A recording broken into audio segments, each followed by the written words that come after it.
ನಮಸ್ಕಾರ. ಶ್ರಾವಣ ವಚನ ವಾಚನ ದಿನ 3.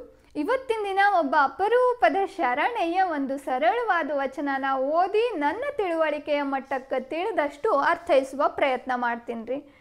ಈ ಶರಣೆ ಯಾರು ಅಂತಂದ್ರೆ ಕಾಶ್ಮೀರ ದೇಶದ ಮಾಂಡವ್ಯಪುರದ ಮಹಾರಾಜನ ಮಗಳು ನಿಜದೇವಿ.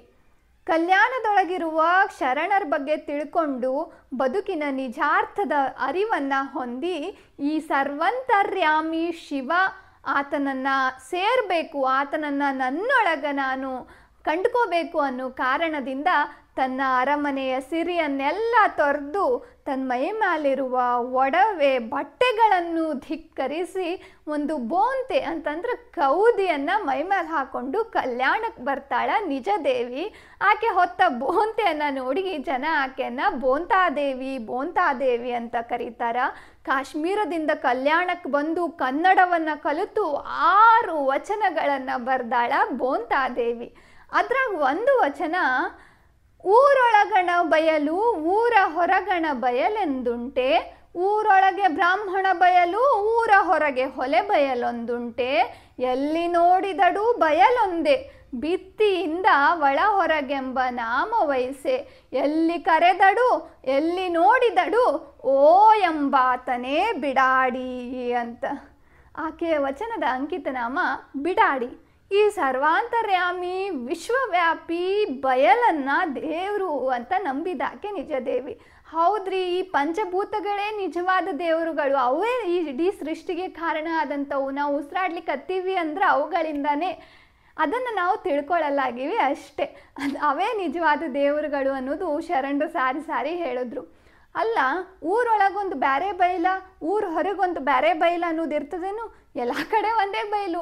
ಇಡೀ ಜಗತ್ತಿಗೆ ಆಕಾಶ ಒಂದೇ, ಇಡೀ ಜಗತ್ತಿಗೆ ಭೂಮಿ ಒಂದೇ. ಹಂಗೆ ಬಯಲು ಒಂದೇ. ಊರೊಳಗೆ ಬ್ರಾಹ್ಮಣರು ಬಯಲ, ಊರು ಹೊರಗಿಂದು ಹೊಲೆ ಬಯಲ ಅಂತ ಕರೀತೀರಿ. ಯಾಕ ಆ ಬಯಲಿಗೂ ಏನಾರ ವ್ಯತ್ಯಾಸ ಅದನು? ಈ ಜಾತಿ ಪದ್ಧತಿಗಳು, ಈ ಬ್ರಾಹ್ಮಣ್ಯ, ಈ ಹೊಲೆ ಅನ್ನೋದು ನಾವು ಮಾಡ್ಕೊಂಡಿದ್ದು. ಯಾವುದ್ರ ಮುಖಾಂತರ? ನಾವು ಮಾಡೋ ಕೆಲಸದ ಮುಖಾಂತರ, ನಾವು ಯಾರ ಹೊಟ್ಟೆಗೆ ಹುಟ್ಟಿದ್ವಿ ಅನ್ನೋದ್ರ ಮುಖಾಂತರ.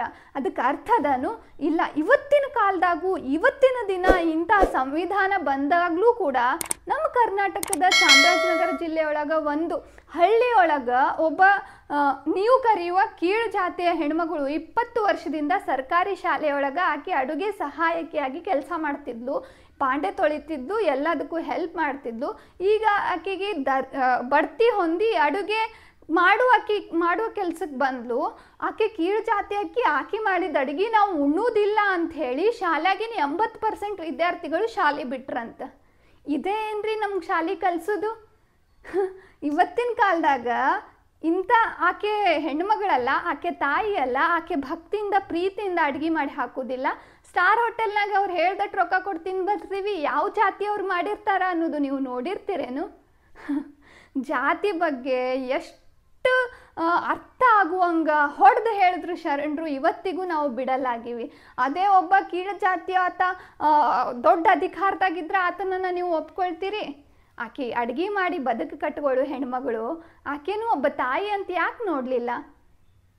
ಪಾಲಕರು ತಮ್ಮ ಮಕ್ಕಳ ಮನಸ್ಸಿನಾಗ ಇಂಥವೆಲ್ಲ ಭಾವನೆಗಳು ಮೂಡಿಸಿದ್ರೆ ಮುಂದೆ ನಮ್ಮ ರಾಷ್ಟ್ರ ಹೆಂಗೆ ನಿರ್ಮಾಣ ಆಗ್ತದೆ ಅನ್ನೋದನ್ನು ನಾವು ಯೋಚನೆ ಮಾಡಬೇಕು. ಮಕ್ಕಳಿಗೆ ಜಾತಿ ಸಂಕೋಲೆಯಿಂದ ಬಿಡಿಸಿ ಹೊರಗೆ ತರಬೇಕು. ಈ ನಾವು ಭಿತ್ತಿಯಿಂದ ನಾವು ಕಟ್ಟಿದ ಗೋಡೆಗಳಿಂದ ಒಳಗು ಹೊರಗು ಅನ್ನೋ ಭೇದ ಅದ. ಅದನ್ನು ಬಿಟ್ಟು ಹೊರಗೆ ಬಂದಾಗ ನಾವು ಭಕ್ತಿಯಿಂದ ಎಲ್ಲಿ ನೋಡಿದ್ರು, ಎಲ್ಲಿ ಕರೆದ್ರು ಯಾರು ಓ ಅಂತಾರ ಅವರೇ ಬಿಡಾಡಿ, ಅವರೇ ದೇವರು, ಆತನೇ ಶಿವ ಅಂತ. ನಮ್ಮಲ್ಲಿ ಭಕ್ತಿನೇ ಇಲ್ಲ ಅಂದಮೇಲೆ ನಾವು ಯಾವ ಹೋಮ ಮಾಡಿದ್ರೇನು, ಮಂತ್ರ ಹೇಳಿದ್ರೇನು, ಪೂಜೆ ಮಾಡಿದ್ರೇನು, ಹಾಡಿ ಕರೆದ್ರೇನು, ಕುಣಿದು ಕರೆದ್ರೇನು ಬರಂಗದ ನಾನು ಶಿವ? ಇಲ್ಲ. ಮನಸ್ಸನ್ನು ಶುದ್ಧ ಇಟ್ಕೋಬೇಕು, ಜಾತಿ ಸಂಕೋಲೆಗಳಿಂದ ಮುಕ್ತ ಆಗಬೇಕು, ಎಲ್ಲರಿಗೂ ಮುಕ್ತವಾಗಿ ಪ್ರೀತಿಯನ್ನು ಹಂಚಬೇಕು, ಮನಸ್ಸುಗಳೊಳಗೆ ಮುಕ್ತವಾದ ಅವಕಾಶ ಕೊಡಬೇಕು. ಆವಾಗ ಮಾತ್ರ ನಾವು ಕನಸನ್ಯಾಗ ಕರೆದ್ರೂ ಬಂದು ಸೇರ್ತಾನೆ ಶಿವ ನಮ್ಮೊಳಗೆ. ಆತಾನೇ ಬಿಡಾಡಿ ಅಂತ ಎಷ್ಟು ಸೊಗಸಾಗಿ ಹೇಳ್ತಾಳಲ್ಲ ಶರಣೆ ಬೋಂತಾದೇವಿ. ಸಾಧ್ಯ ಆದಷ್ಟು ಅರ್ಥ ಮಾಡಿಕೊಂಡು ಅವಕಾಶ ಸಿಕ್ಕಾಗ ಬದುಕಿನಾಗ ಅಳವಡಿಸ್ಕೊಳ್ಳಿಕ್ಕೆ ಪ್ರಯತ್ನ ಪಡೋಣ. ಶರಣಾರ್ಥಿ.